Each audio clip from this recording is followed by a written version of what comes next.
실업자가 늘어나고 취업자 수도 줄고 있기 때문에 경기가 침체로 가는 과정에서의 단계다라고 시장에서는 얘기를 하고 있어요. 잘못된 근거로의 해석입니다. 시장은 지금 패러다임이 변하고 있습니다. 가치주에서 성장주로에 넘어가는 과도기적 측면에서의 구간이거든요. 그래서 어려운 장이지만 시장의 전체적인 흐름을 판단해서 이제는 가치주에서 시장의 힘이 성장주로 넘어가고 있구나, 이렇게 이해하시고 여기에 대한 투자로에 대응을 하신다면 조금은 투자에 유효한 전략의 대응이 가능할 걸로 보고 있고요.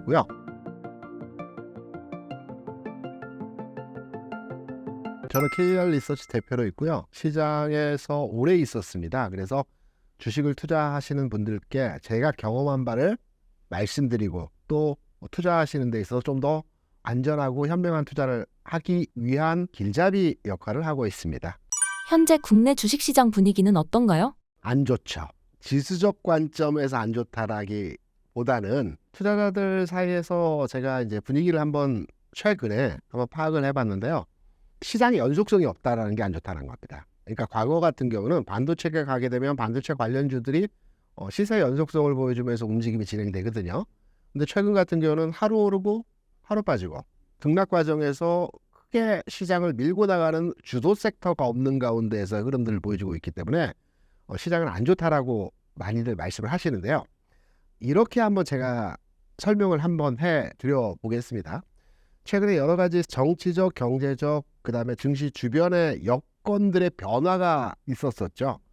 지수가 크게 빠진 상황 하에서는 엔캐리 자금이 빠져나가는 상황에서의 시장 분위기 있었고요.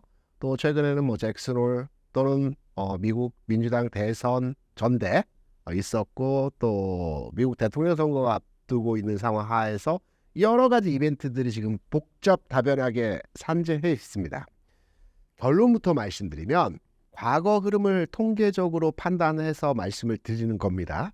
지난 2000년 이후에 미국의 대선이 6번이 있었습니다. 근데 6번의 대선 과정에서 공히 대선 이후에는 주가가 항상 상승을 했어요. 여기에 대한 이유는 여러 가지 근거가 있겠지만 새로운 정부의 새로운 정책이 발현되면서 전체적인 분위기가 개선되는 현상들이 있었을 수 있고요. 여러 가지 정책을 추진하면서 자금 집행을 하는 과정에서 주가가 상승하는 형태의 모습들도 있었고요. 내용적인 측면은 좀 다르겠지만 6번의 대선 이후에 시장은 상승했다. 물론 그 이전 시장에서의 흐름들은 오를 때도 있었고요. 내릴 때도 있었습니다. 그렇기 때문에 지금은 11월 5일에 미국 대선이 있지 않습니까? 대선 이후는 일단 시장이 좋을 것이다, 지수적 관점으로 좋을 것이다 라는 전제로의 시장을 접근하는 거고요. 그 중간 단계에서 미국의 금리 인하와 관련된 이벤트가 있고요. 여러 가지 엔비디아 실적이라든가 등등 여러 가지 내용에 대한 흐름들이 지금 산재해 있기 때문에 시장은 왔다 갔다 하는 흐름에서의 모습을 보여주고 있는 상황입니다. 어렵고요, 난해하고요, 힘든 시장이지만 11월 이후에는 시장이 긍정적으로 보여지고 있다라고 판단되는 전체 짧은 구간에서 올해 시장에서의 내용의 흐름, 저는 이렇게 정리를 하고 있습니다. 현재 경기 침체 이야기가 나오고 있는데요. 그 이유는 무엇이고 가능성은 어떻게 보시나요? 경기 침체에 대한 얘기가 나온 게 한 2주 전에 미국의 고용지표가 발표되는 시점에서 침체 우려에 대한 분위기가 진행이 됐죠. 잘못된 전파라고 저는 개인적으로 생각을 합니다. 2주 전에 나왔던 고용지표를 판단해 보게 되면 실업률이 4.3% 발표가 되었고요. 그리고 비농업 분야 취업자 수가 예상 밖으로 안 좋은 데 있다. 그러니까 시장에서 17만 명을 예상하고 있었는데 11만 명이 취업을 했어요. 근데 이 두 가지 내용을 근거로 해서 경기가 침체되고 있다. 왜? 실업자가 늘어나고 취업자 수도 줄고 있기 때문에 경기가 침체로 가는 과정에서의 단계다라고 시장에서는 얘기를 하고 있어요. 잘못된 근거로의 해석입니다. 왜냐하면 실업률 4.3%라고 하는 것은 나쁜 실업률이 아닙니다. 수치적으로 보면 높은 수치 아니야 라고 많이 생각을 하실 것 같은데, 우리가 완전 고용 상태라고 얘기하는 실업률이 3.5%입니다. 그러니까 시장에서는 자발적 실업자도 있지 않습니까? 나는 취업하기 싫어, 그냥 욜로족처럼 놀 거야 라고 생각하는 사람이 시장에는 3.5% 고용시장에는 있다라고 합니다. 그래서 3.5%의 실업률은 완전 고용이라고 합니다. 모든 사람이 취업을 한 상태에서의 실업률이 3.5%입니다. 실업률이 3.5%에 도달하게 되면 뭐 우리가 좋다라고도 볼 수가 있겠지만 안 좋은 근거에서의 상황이라고 할 때 모든 사람이 취업을 하게 되면 내가 회사를 운영하는 입장에서 새로운 사람을 고용을 하려고 하는데 모든 사람이 취업을 해 있기 때문에 더 많은 돈을 주고 다른 회사 다니는 사람을 데려와야 되거든요. 그러면 급여가 올라가고요. 그러면 물가가 올라가고요. 그러면 금리가 올라갑니다. 그래서 시장에서의 최적의 실업률 상태를 평가를 할 때 보통 4에서 5% 수준에서의 상황이 실업률이라고 한다면 긍정적인 실업률 상태의 유의적 상황이라고 우리가 많이 얘기를 합니다. 근데 지난 실업률은 3% 수준대에서 4%로 넘어오면서 고용 시장이 불안한 거 아닌가라고 하는 평가들이 있었고요. 그리고 비농업 분야의 취업자 수가 11만 명이라는 데이터를 근거로 해서 침체를 많이 얘기하시는데 미국 같은 경우는 고용 데이터가 발표되는 7월과 8월에는 계절적 요인에 의해서 그 취업자 수가 감소를 합니다. 우리 같은 경우에는 열심히 일해서 저축해서 그 모은 저축의 돈을 가지고 노후에 안전하게 쓰려고 하는 기본적인 생각들이 장착되어 있지 않습니까? 근데 해외에는 특히 미국에는 단기 근로를 해서 짧게 벌어서 짧게 놀고 짧게 벌고 짧게 벌면 쓰는 형태의 마인드를 가지고 있기 때문에 여름엔 대부분 휴가를 갑니다. 그래서 취업자가 줄 수밖에 없고요. 이런 데이터를 근거로 해서 시장에서는 침체라고 하는데 이 데이터에 대한 내용에 대해서는 제가 말씀드린 내용으로 판단을 해서 침체의 과정이 아니고요. 그리고 미국에서 발표된 GDP 성장률, 그러니까 미국 경제의 성장률 측면에서의 내용을 보게 되면 지난 1분기 1.4% 성장을 했어요. 그러니까 약간 위축된 상황이었죠. 그리고 2분기에 발표된 미국의 GDP 성장률을 보게 되면 2.8%입니다. 그러니까 미국의 경기 자체가 2% 이상의 성장을 분기별로 보이고 있다는 것은 굉장히 경기가 좋다라는 데이터의 내용입니다. 그래서 미국 경기 침체에 대한 내용들이 시장에서 유포되고 있지만 이거 와전된 그리고 좀 곡해되고 확대 해석한 내용이기 때문에 침체에 대한 우려를 할 필요는 없을 것이다 라고 생각을 하고 있습니다.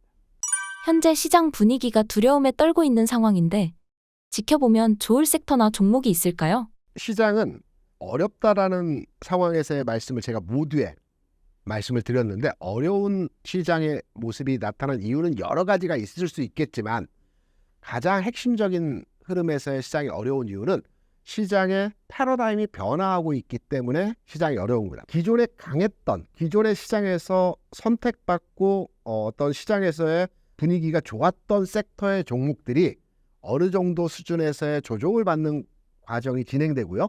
새롭게 시작하는 종목들의 흐름들이 개선되고 이들 종목들이 움직이고 있기 때문에 이 움직임의 과정에서 변화하는 과정에서 어렵다라는 겁니다. 쉽게 말씀드려서 연초부터 해서 지난 7월까지 시장에서 가장 강한 섹터라고 한다면 반도체를 포함해서 우리가 이제 수출 관련 종목 내에서 뭐 화장품이라든가 전력기기라든가 방산이라든가 음식료 업종입니다. 이들 종목들이 지난 1월부터 7월까지 해서 굉장히 강했죠.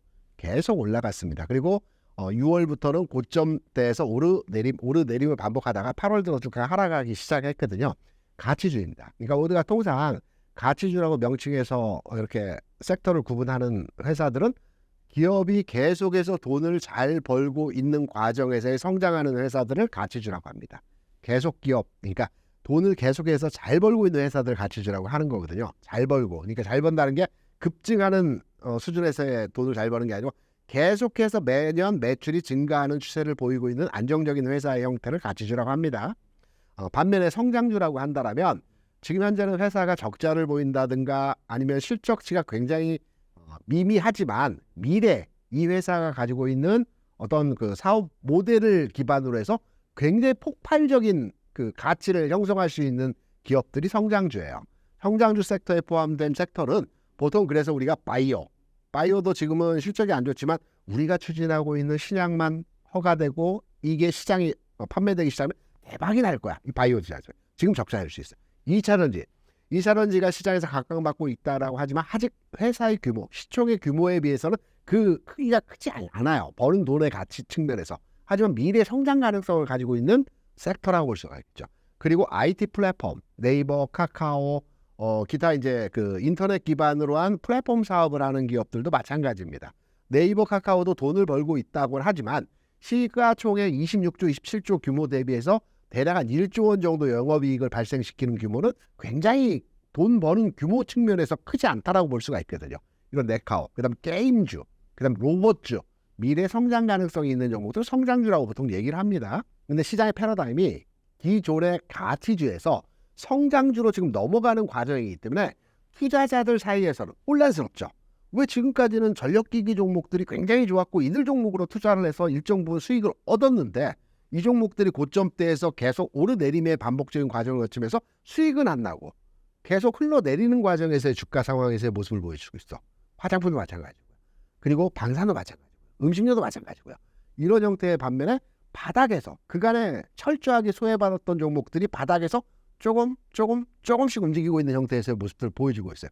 그래서 투자 관점 측면에서 혼란스럽기 때문에 어렵다라는 거거든요. 그래서 시장을 판단할 때 시장은 지금 패러다임이 변하고 있습니다. 가치주에서 성장주로에 넘어가는 과도기적 측면에서의 구간이거든요. 그래서 어려운 장이지만 시장의 전체적인 흐름을 판단해서 이제는 가치주에서 시장의 힘이 성장주로 넘어가고 있구나. 이렇게 이해하시고 여기에 대한 투자로에 대응을 하신다면 조금은 투자에 유효한 전략의 대응이 가능할 걸로 보고 있고요. 그리고 제가 여기 하나의 조언의 말씀을 드리면 시장이 변화할 때는 과감한 전략적 포트의 변경도 필요하다라고 생각을 합니다.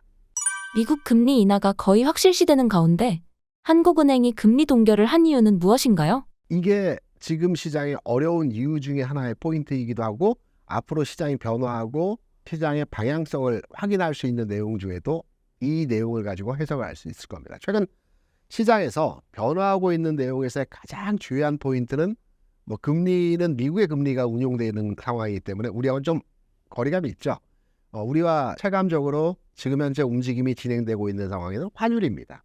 원달러 상황에서의 흐름이 불과 한 2, 3주 전까지만 하더라도 1380원 부근에서 최근 한 4, 5개월 정도 계속해서 이 가격에 머물러 있었어요. 그런데 최근에 1300원 아래로 내려왔어요. 급격한 가격의 전환이죠. 이게 왜 일어났느냐에 대한 부분을 평가해보면 우리가 단순하게 언론에서 보면 미국이 금리 인하 가능성이 있기 때문에 달러 약세가 진행되고 달러 약세에 대한 반응, 이제 작용 반작용에서 원달러가 떨어졌다라고 이렇게 보통 얘기를 합니다. 틀린 얘기는 아니에요. 이게 이제 원론적으로는 이렇게 흐름에 있어서 영향을 주는 게 맞는데 원달러의 상황이 좀 급격한 하락에서의 상황이 나타나. 이거는 왜 그러한 내용에서의 원달러 흐름이 나타나냐면 미국은 금리 인하를 하는 게 기정사실입니다. 9월, 11월. 12월에 어떻게 될지 모르겠지만 보통 9월과 11월엔 금리를 할 것으로 판단되고 있어요. 근데 한국의 금리를 보게 되면 현재 미국의 10년 국채 수익률 가격은 3.8 수준입니다. 물론 기준금리가 5.5%이고 10년은 3.8이죠. 한국의 기준금리는 3.5%이고요. 10년물은 지금 2.9, 3년물은 2.8 정도 됩니다. 이게 무슨 말이냐면 한국의 금리는 올해 인하를 하지 않겠다라는 분위기에서의 시장에서의 흐름을 만들어가고 있어요. 가격이 시장에서 이미. 미국은 5.5 기준금리 대비해서 10년 국채 수익률이 3.8입니다. 그러면 금리 인하가 올해 최소한 0.75를 할 것이라는 내용의 가격이 형성되어 있어요. 우리는 현재 기준금리가 3.5%라고 말씀드렸죠. 그런데 10년 국채 수익률이 2.9%라고 말씀드렸죠. 이 스프레드가 갭이 굉장히 작죠. 그러니까 시장에서는 우리는 금리 인하 안 할 거야 라고 시장의 투자자들은 생각을 하고 있는 거예요. 우리는 금리 인하를 올해 안 할 것 같은 분위기이고 미국은 금리 인하를 할 것이고 이 부분에 대한 괴리율 때문에 달러가 급격하게 빠지는 상황에서의 흐름이고요. 우리가 금리 인하를 현재 빠르게 단행하지 못하는 첫 번째 이유는 가계부채와 부동산입니다. 지금 금리를 건드리게 되면 이 부분이 풍선 효과에서 재부각될 수 있기 때문에 한은을 비롯해서 우리 기재부 재정 담당자들은 미국의 금리 기준금리 차가 있기 때문에 미국의 금리 인하 속도를 보면서 결정하자라고 하는 취지입니다. 그래서 올해는 한국의 금리는 좀 머물러 있을 가능성이 크다. 이 과정에서의 흐름이 진행되기 때문에 환율의 상황이 좀 더 급격하게 하락하는 상황의 모습이 진행되고 있는 거예요. 꼭 나쁜 것만 아닙니다. 환율이 급격하게 빠진 뒤에 안정화가 되게 되면 기관이 매수에 들어오게 돼 있어요. 그래서 금융시장 항상 혼란스러운 것을 좋아하지 않거든요. 안정이 되게 되면 시장에서는 투자자들의 참여자가 늘어나게 되어 있습니다. 그래서 지금 혼란스러운 과정에서의 흔들림 과정이 과도기다.